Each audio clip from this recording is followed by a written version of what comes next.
Omwaka oguwedde omugenzi Charles Muhangi yeddiza obwannannyini ku bizimbe bya Kwalisero Bus Terminal n'ekya Nabukeera Plaza oluvannyuma lwa kkooti enkulu okusalawo nti bibye bwoya. Kyokka olwaleero poliisi ekedde kuyiibwa era n'egumba awali ekizimbe kya Kwalisero ne Nabukeera Plaza mu Kampala oluvannyuma lw'abagagga Drake Lubega ne Mansuru Matovuyanga okubyeddiza nga biva mu mikono gy'abaddukanya ebintu by'omugenzi Charles Muhangi. Mu kibangirizi kya Kwalisero awasimbibwa bbaasi tusanze Majid Seggane Lubengo akulira ebyokulabirira eby'obugagga by'omugenzi Charles Muhangi ng'agumbye ne banne ababadde mu mmotoka ey'akabangali nga basobeddwa kuba babadde bakyamanyi kya kkooti eyasalawo nti ebizimbe byabwe.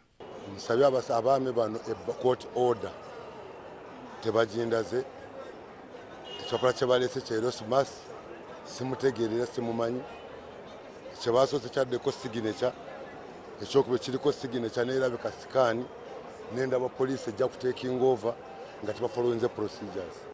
Bano bakukkulumidde poliisi okweyingiza mu nsonga ezaasalibwawo kkooti. Erete kkooti order etujjawa tugenda kutambula mu mirembe tuveewo nga ffe twayita kkooti order naye tebayinza kweta bbaluwa ya poliisi ate neemenyawo kkooti order.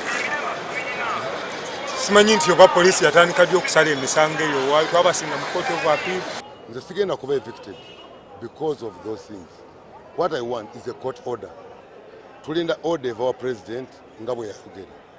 Ekyokubiri twagala balete court order not ebbaluwa ya Erasmus. Kyokka oluvannyuma Majidu Seggane Lubengo poliisi emugombyemu obwala n'emukunguza okumutuusa ku CPS mu Kampala.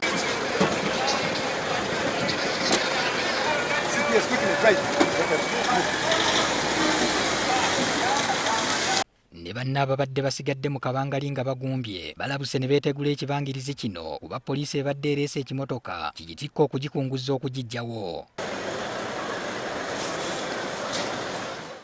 Twogeddeko n'omu ku bagagga bano abeddiza ebizimbe n'atukakasa nti byabwe bwoya.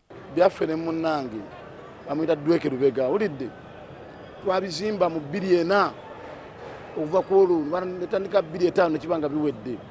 Naye twalabiraawo ng'abantu bajja bayita empapula eziri fake awulidde nga babiwamba n'emmundu. Naye kyasinga bayamba ennyo kyekibaati kiri ekiri sayidi eri batujjawo nga batukwata nga batuteeka mu kibaati kiri nga bakutulugunya ng'ofuluma.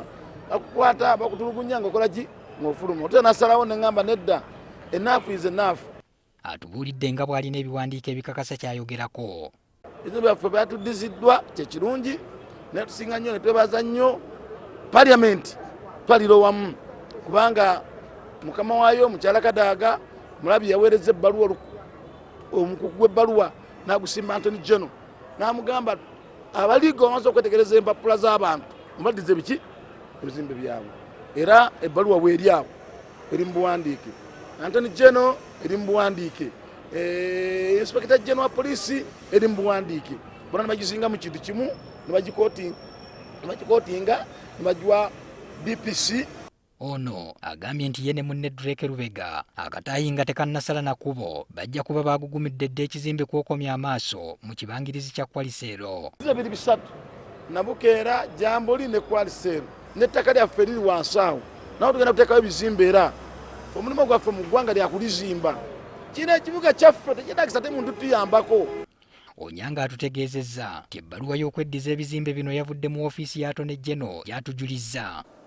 Tuli awo tuli ku Kwalisero okukuuma embeera okukuuma obuterenkevu kubanga omanyi nti waliwo enkaayana ebisingawo badde nsaba ogenda obuze ba minisitule abawandise ki bbaluwa eno Attorney General. Wabula tetusobodde kwogerako na ofiisi eno oluvannyuma lw'okutuuka mu ofiisi y'omwogezi w'ekitongole kino nga taliimu yakuuliise dda. Patrick Ssenyondo, NTV Akawungeezi.